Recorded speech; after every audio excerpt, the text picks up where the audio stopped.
And at this point of the program, let us all lend our ears as the selected representative of Kinder 2 Batch 2023 to 2024 deliver their students' message.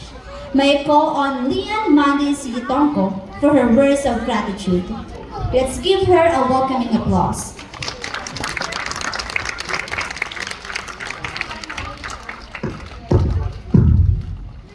A pleasant morning to everyone.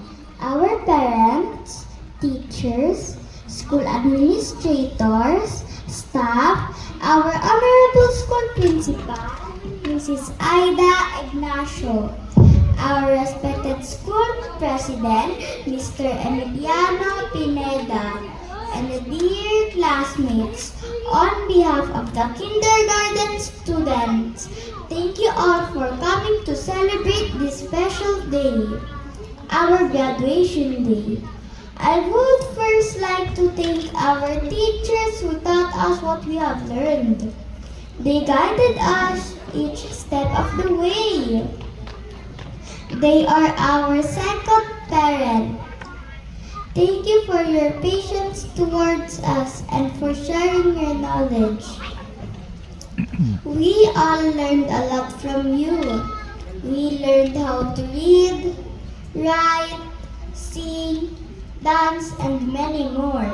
To our school principal, school admin, and staff, we thank you for managing this school to make us more comfortable and making it a great place for learning. We are grateful for the things you provide for us. To our families, thank you for being with us with each step of our journey, especially our dear parents who have supported and guided us from the very start. Thank you for the love and the joy you shared with us.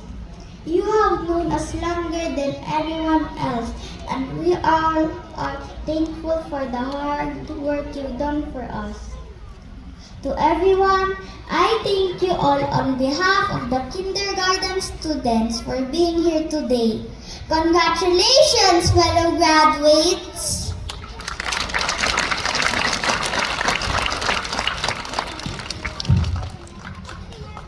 Thank you, Lian Manis Yitonko. And again, congratulations to you and to your batchmates.